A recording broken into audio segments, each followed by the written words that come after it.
Salam sejahtera dan salam Malaysia Madani. Saya Latika Prakash Nedu dari kelas DEE 2B. Hari ini saya akan menerangkan e-folio kami yang bertajuk perpaduan. Sebagai pembuka bicara, saya akan membentangkan tentang soalan 1 iaitu apakah definisi perpaduan. Perpaduan adalah sesuatu bentuk kesatuan yang merupakan matlamat akhir yang didiamkan dalam sesuatu negara yang berbilang kaum dan etnik. Berdasarkan ilmu saya, perpaduan adalah asas bagi sesuatu masyarakat berbeza dalam masyarakat ringkas atau biasa yang mungkin berdasarkan hubungan berkeluargaan dan nilai seorang saling menghormati dan menyayangi. Gambar-gambaran ini menunjukkan contoh perpaduan yang diamalkan dalam kalangan murid sekolah dan juga antara warga negara Malaysia. Dari perspektif yang lain, saya juga yakin pendidikan memainkan peranan besar dalam menyatukan negara perpaduan. Antara peranan-peranan adalah bahasa Malaysia atau bahasa kebangsaan sebagai bahasa pengantaran di sekolah. Bahasa Melayu dijadikan sebagai bahasa pengantar di sekolah setelah penyemat semula Akta Pelajaran 1961 yang berasaskan Penyataan Raza 1956 dan Laporan Rahman Talib 1980 yang bertujuan menjadikan bahasa itu sebagai bahasa pengantar utama di sekolah kebangsaan untuk menjadikan teras perpaduan. Saya juga setuju dengan pernyataan ini kerana semua pelajar mudah dimahami dan mudah berkomunikasi tanpa kaum. Selain daripada itu, sekolah juga memainkan peranan dalam menyatupadukan perpaduan. Sebagai contohnya, institut yang mewajibkan pelajar yang bertinggal di asrama tanpa berbilang kaum. Selain daripada itu juga, dalam poli kita juga ada kelab MPP yang berdasarkan pelbagai kaum yang menjaga pelajar lain tanpa mengira kaum. Akhir sekali, kurikulum yang selaras. Kementerian kita juga mengadakan peperiksaan yang seragam kepada semua pelajar tanpa mengira kaum. Proses ini membantu untuk semua pelajar untuk bersekolah dan belajar dengan bersama-sama tanpa mengira kaum. Perkara ini membantukan mereka untuk membuat kerja bersama-sama dan juga berhidup dalam kalangan masyarakat. Sebagai konklusinya, pelajaran juga memainkan peranan penting dalam menyatupadukan perpaduan. Sekian, terima kasih. Selamat sejahtera semua. Nama saya Kishani Parmeswaran dan nombor pendaftaran saya ialah 10 DEE 22 F1056. Slide yang seterusnya tentang soalan 2, yang itu terangkan ilustrasi perpaduan yang berlaku di Malaysia. Sejarah perpaduan di Malaysia dapat ditelusuri kembali ke zaman kolonial, di mana keberagaman etnis menjadi akibat daripada kolonialisasi oleh berbagai negara seperti Inggeris, Portugis, Belanda dan Jepun. Seterusnya, kemerdekaan Malaysia pada tahun 1957. Pemerintah Malaysia telah menerapkan kebijakan perpaduan untuk memastikan harmoni antara kelompok etnis yang berbeza. Salah satu kebijakan utama yang diterapkan adalah dasar kebudayaan kebangsaan atau dasar satu Malaysia yang mengencarkan semangat perpaduan dan kesatuan di antara beragam kelompok etnis di Malaysia. Prinsip utama dari dasar satu Malaysia adalah rakyat didahulukan, pencapaian diutamakan yang bertujuan untuk mengatasi perbezaan etnis dan menyatukan rakyat Malaysia di bawah identitas kebangsaan yang bersama. Selain itu, Malaysia juga menerapkan kebijakan afirmatif untuk mengatasi ketimbangan ekonomi antara kelompok etnis. Contohnya adalah kebijakan Bumiputera yang memberikan perlindungan khusus kepada etnis pribumi Malaysia seperti Melayu dan pribumi lainnya dalam bidang ekonomi, pendidikan dan pekerjaan. Tujuannya adalah untuk memastikan keterlibatan ekonomi yang merata di antara kelompok etnis dan mengurangi kesenjangan ekonomi. Sampai sini saja daripada saya. Terima kasih. Hai, nama saya Yogi Tirana lagi Nanto Kumar. Nombor matrika saya 10DE 22F1041. Integrasi antar etnis di bidang budaya juga memainkan peranan penting dalam evolusi perpaduan di Malaysia.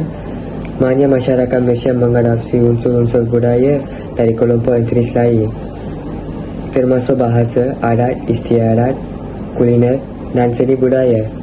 Proses ini menghasilkan perpaduan budaya yang unik dan keragaman budaya yang menjadi salah satu daya tarik Malaysia sebagai negara multicultural. Namun, perpaduan di Malaysia juga menghadapi tantangan dan konflik termasuk isu-isu etnis, agama dan politik.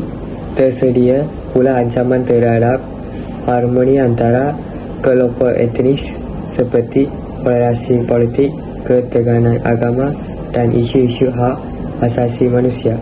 Oleh kerana itu, penting untuk terus mempersuasikan dialog antar etnis, menghormati perbezaan dan memperkuat nilai-nilai persatuan dan kesatuan untuk memperkuat proses perpaduan di Malaysia. Terima kasih. Assalamualaikum warahmatullahi wabarakatuh. So, tajuk yang saya dapat ialah terangkan 3 peranan bahasa Melayu sebagai bahasa perpaduan antara kaum di kalangan pelajar politeknik. Bahasa Melayu juga mempunyai kaitan rapat dengan bahasa-bahasa etnik yang dituturkan di Nusantara seperti Malaysia, Indonesia, Brunei, Singapura, bahagian selatan Thai dan Filipina sehinggalah ke Pulau Christmas di Australia. Bagi negara Malaysia yang berbelah bangsa, satu bahasa perlu untuk menyatukan kesemua bangsa tersebut. Yang pertama, digunakan untuk berkomunikasi antara satu sama lain. Contohnya, ini berbincang tentang tugasan kerja yang diberikan oleh pensyarah. Dengan cara ini, kita juga dapat menimba ilmu dari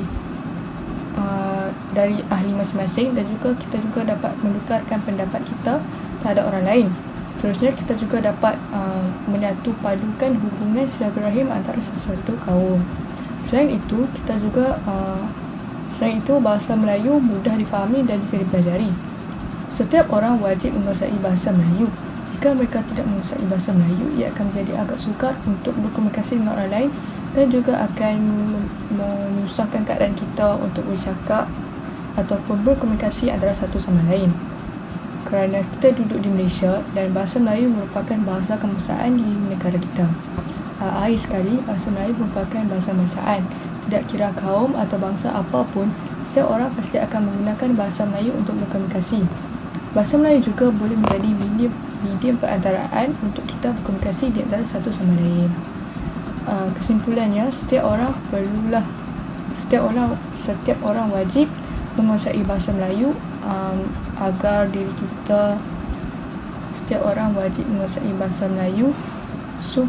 agar dapat memudahkan urusan harian kita. Sekian, terima kasih. Assalamualaikum warahmatullahi wabarakatuh. Salam sejahtera dan salam satu Malaysia. Nama saya Nusyirah Fazira binti Ismail. Matrik saya 10DE 22F1052. Hari ini saya akan menjawab soalan nombor 4, iaitu terangkan 3 langkah yang boleh menyatu padukan kaum-kaum yang terdapat di negara ini. Pertama adalah menganjurkan majlis rumah terbuka. Semasa kerajaan mengadakan majlis rumah terbuka, seluruh rakyat negara Malaysia yang terdiri daripada pelbagai kaum memberi komitmen yang tinggi. Mereka menghadirkan diri dan berhubung dengan antara satu sama lain, dan masyarakat yang datang ni adalah dari pelbagai kaum dan latar belakang. Interaksi antara kaum dalam majlis sebegini dapat memperkasakan hubungan antara kaum di Malaysia. tuntasnya, kemajuan negara kita bergantung pada perpaduan kaum. Seperti kata pepatah, bersatu teguh, bercerai roboh. Perpaduan kaum juga dapat dipupuk melalui aktiviti kemasyarakatan yang memerlukan setiap kaum mengambil bahagian dalam setiap aktiviti-aktiviti yang dijalankan. Cara ini dapat memupuk semangat kerjasama dan saling bantu-membantu di antara satu sama lain. Keharmonian seperti ini senang terhapus melalui sikap mementingkan diri sendiri yang dapat dilihat kian tertanam di dalam jiwa masyarakat kini. Namun demikian, sikap negatif seperti inilah yang ada di dalam masyarakat, terutamanya duduk di kawasan bandar. Mereka ini hanya melakukan kerja sendiri tanpa mengindahkan usaha di dalam memupuk semangat perpaduan sukar untuk dipraktikkan dan diterapkan dalam diri masing-masing. Aktiviti-aktiviti yang boleh memperteguh jalinan kemesraan sesama kita harus diadakan, seperti aktiviti gotong royong yang memerlukan kerjasama setiap pihak dalam masyarakat. Ianya agar semangat perpaduan secara maksima dapat dilahirkan di dalam diri rakyat Malaysia. Semestinya aktiviti kemasyarakatan sebegini dapat memupuk semangat perpaduan yang perlu ada dalam diri setiap rakyat. Ianya juga boleh menjadi wahdah yang terbaik seiring dengan hasrat negara untuk mewujudkan kemasyarakatan Malaysia yang bersatu padu biarpun berlainan agama maupun bangsa. Yang kedua pula adalah melaksanakan sekolah wawasan. Sehubungan dengan itu, sistem pendidikan merupakan satu jalan komunikasi yang mudah untuk merealisasikan hasrat ini. Dengan pengenalan satu sistem pendidikan yang sama oleh Kementerian Pendidikan Malaysia (KPM), ianya telah mewujudkan perpaduan kaum secara tidak langsung. Selain itu, terdapat sekolah wawasan yang menempatkan 3 jenis sekolah, iaitu sekolah kebangsaan, sekolah jenis kebangsaan Cina dan sekolah jenis kebangsaan Tamil. Melalui pelaksanaan sekolah wawasan ini, ianya juga dapat mempercepatkan proses perpaduan kaum. Sebagai contoh, aktiviti berkumpulan sekolah yang dijalankan secara teratur bersama murid-murid dapat memperkasarkan hubungan kaum di peringkat antara sekolah. Yang kedua, penggunaan serta penerapan bahasa rasmi negara kita, iaitu bahasa Malaysia sebagai bahasa perantaraan di sekolah-sekolah kebangsaan, turut membolehkan pelbagai kaum berinteraksi antara satu sama lain. Sewajarnya, memang tidak boleh kita nafikan bahawa sistem pendidikan negara kita merupakan pemangkin dalam proses memperkasakan hubungan sesama kaum. Dari perspektif yang lain, penerapan nilai-nilai budaya dan warisan juga merupakan salah satu langkah dalam mendekati matlamat dan harapan para pemimpin kita untuk mencapai perpaduan kaum. Yang ketiga ataupun yang terakhir ialah penerapan nilai-nilai budaya dan warisan dalam aktiviti harian. Negara kita terdiri daripada pelbagai kaum seperti Melayu, Cina dan India yang merupakan kaum utama di Malaysia. Dengan itu, rakyat boleh mengaplikasikan dan berkongsi budaya kaum mereka itu sendiri dengan kaum lain dari aspek seperti pemakanan, pemakaian dan peradaban. Sebagai contoh yang kita boleh lihat telah pun dijadikan oleh rakyat Malaysia, terutama antaranya adalah seperti semakin ramai wanita bukan Melayu yang memakai pakaian tradisional orang Melayu, iaitu baju kurung ke majlis maupun ke kuliah di universiti. Makanan India seperti roti canai dan tosi juga semakin diminati oleh kaum-kaum yang lain. Memperkenalkan adab-adab orang Melayu kepada kaum Cina dan India atau sebaliknya di antara kaum-kaum tersebut, iaitu dengan lebih jelas melalui perkongsian peradaban di sambutan hari perayaan kaum masing-masing.